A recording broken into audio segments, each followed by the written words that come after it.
Isn't it interesting that Africa and Haiti have similar situations in North America and Europe? Although Africa is closer to Europe, you would think that infectious spread would spread closer to the center of the origin. The answer is very simple.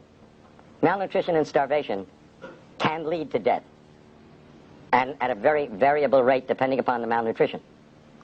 But AIDS due to drugs is a much shorter period of time. And iodocanol is a drug from Ciba-Geigy, or no, LaRouche, I think.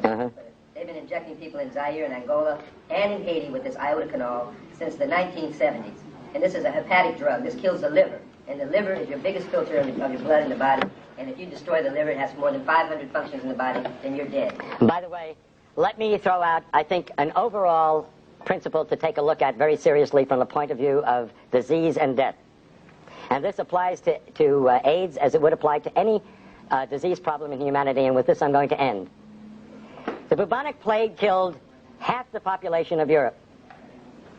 The question you must ask and must answer, if you're going to be a rational thinking human being, is why didn't it kill the other half?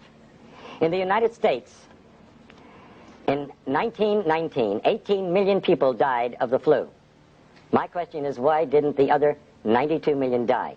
The answer to that, and every reporter owes it to their readers, is very simple. The bugs do not cause the disease unless there's a suitable terrain. And so the answer to all disease is not to take a shotgun and blow a human being apart, but to simply prevent the disease to begin with by living at peace and in harmony, not only with your fellow human beings, but with every organism on this planet. And thank you.